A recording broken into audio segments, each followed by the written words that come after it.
Hi guys, how you doing? Welcome back to the channel. If you are new, my name is Stephen and this is James Glen Car Sales. On the channel we do walk around videos. Today we've got this lovely 2-owner 63 plate MX-5 Sport Tech, and we also do road test as well. So if you'd like to have a little look back through the cars that we've demoed, you can click the little logo just up here. That'll take you through to the playlist. And also this video is sponsored by WeWon'tBuyAnyCar.com, but we might buy your car and for a great price. That's actually their own in-house car buying service. And if you'd like to get started with a valuation today, you can just click again just up at the right hand side of the screen and it will come back to you with a valuation to buy your sports or prestige vehicle.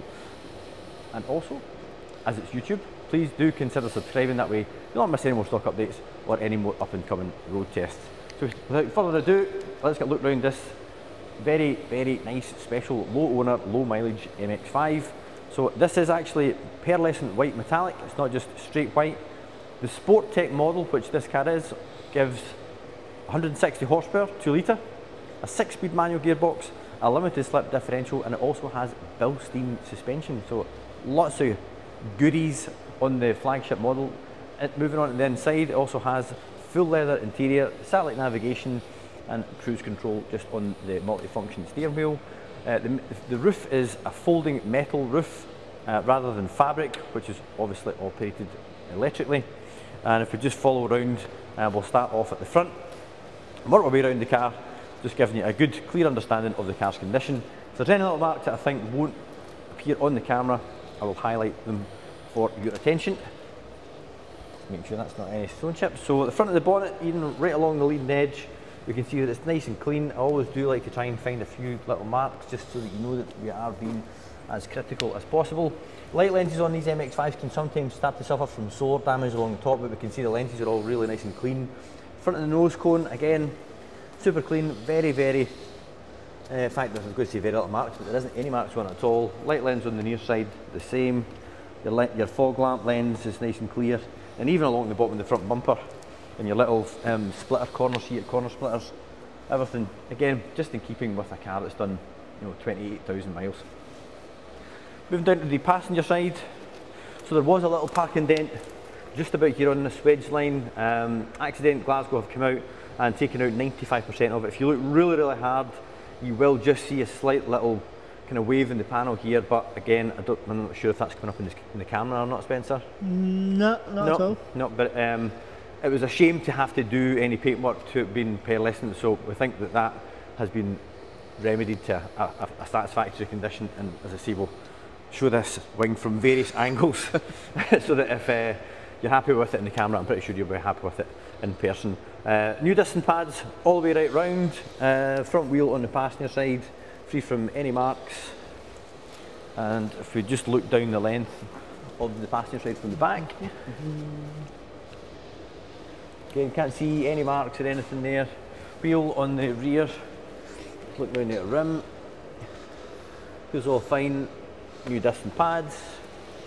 Having a look on the inside from the passenger side, got a nice chrome aluminium kick panels, got a couple of little scrapes just on there, but again, that's what it's for. Factory MX-5 mats in the leather, it's all in good condition. You get a little load net there as well.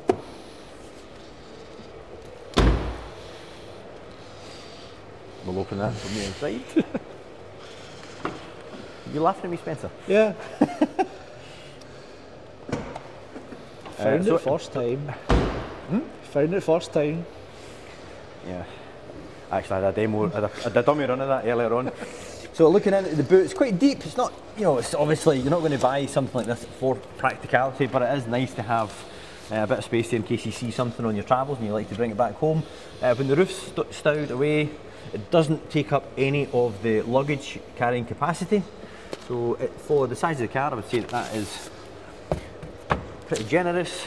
Lots and lots of service history there, which obviously we're not going to go through all of it on the video, but it has been serviced annually every single year bar 1 year, which I think was 2021. Yep. COVID.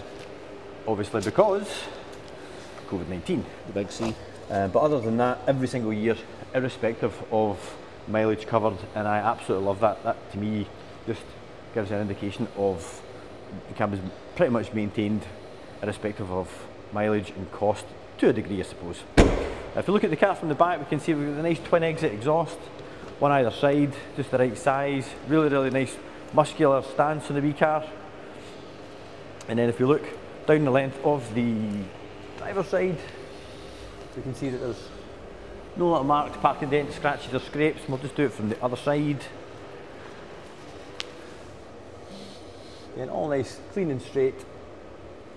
No paint damage, no scratches, no scrapes.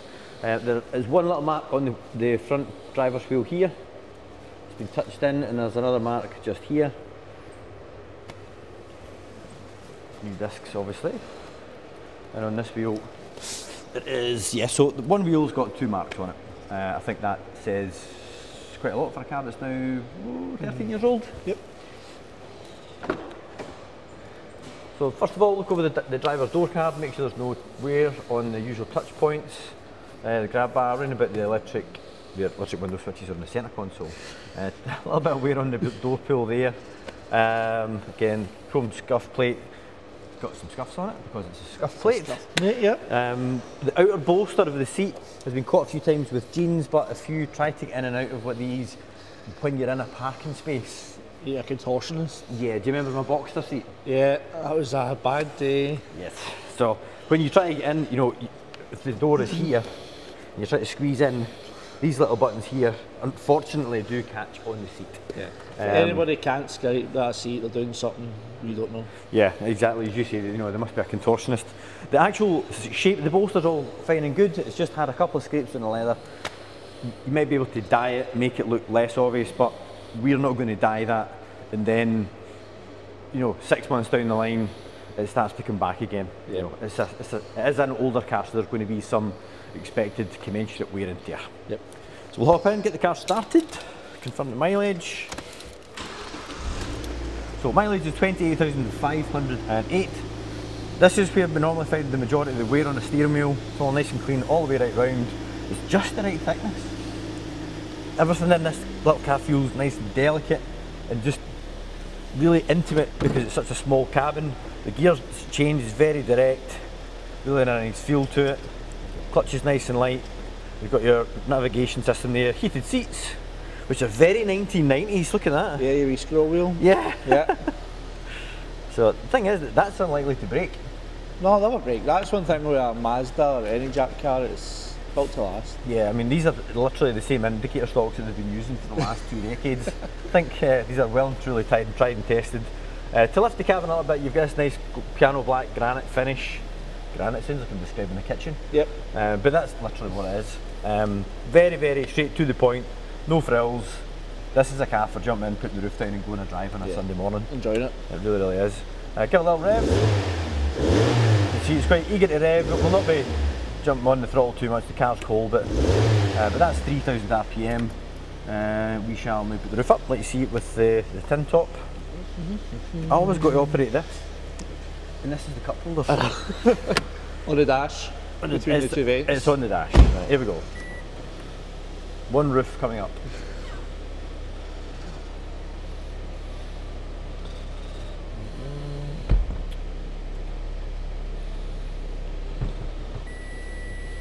So once the electrical bit is done its thing, you then need to finish off with the clasp just up here, and obviously when you're finished and you want to put the roof down again, it's to press that and then the button on the dashboard. So one popped. It's one of the few convertibles that looks good with the roof up. Exactly. Yeah, well, obviously it doesn't look like a coupe, but it doesn't look unfinished because no, it doesn't look like an afterthought. They're thinking, oh, we need to put a roof on this. Yeah, absolutely. So if you can just have a good look down inside the inner wings.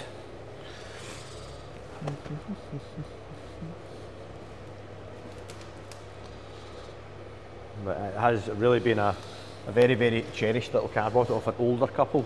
I believe they had to sell it because the lady was finding access issues with it, or were they selling it for a motorhome? No, so the current car went for repairs. She wouldn't drive this because she didn't like it, and he's like, well, there's no point in having two cars if we ever need to have a car in the workshop again that you're not going to use. But this was our second MX-5. This was this, well, hence, yeah, second, not two at the same time, No, consecutively. Yeah, yep. that's right. That's it. Because well, it's only two owners. They'd owned it since 2015 or something like that. Yeah, they bought it out of Mazda, ran it for a few years through Mazda, and just kept servicing it locally. Kept servicing it out network after that. Yeah. In addition to our normal prep that we normally do, which is machine polishing, obviously MOT, tyres if required. This car has also had all the subframe removed, the suspension arms removed, and new cross braces at the back replaced. In addition to all that, we've then had the floor of the car cleaned and treated with Lanagard. So it was at the point where a lot of the bolt-on parts towards the rear of the car were all going orange, and if you didn't know what you're looking at, it did look quite scary.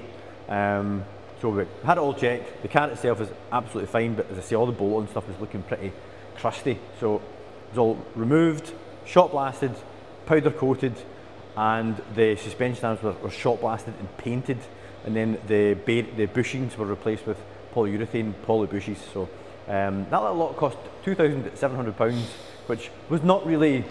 We never bought the car with the idea of spending that kind of money on it, but it's just too good a car to sell it the way it was, because if anyone looked underneath it, they would get a wee bit of a fright. Now it's future-proofed for the next owner or two or three to buy, use and enjoy all year round, especially because it's been Lanagard treated. There will be some photographs of it on the website, so if you click through jamesglen.co.uk, there'll be a link in the description below. There'll be a selection of images there of all the work from the underside. And that brings us to the end of the video. If you'd like a trade-in valuation, or if you've got, will we get finance on this, Spencer? We get 3 or 4 years on it? Yeah, we get 4 years on it. 4 years on it, okay. Yeah. So if you'd like a finance quotation, or if you've got a wee Part X you'd like a valuation on, get in touch via the website again, link in the description below. And as you are looking at a MX-5 on YouTube, we'll pick a video of another sports car up here that I've road tested earlier. Click that and give it a little link and little like and see what you think. Give a little look and let me know what you think. There you go. Got there. And also, please subscribe to the channel. That would help us massively, and that way you'll not miss any more up and coming stock updates. Thanks very much, guys. I hope the video has been useful, and I'll see you in the next one.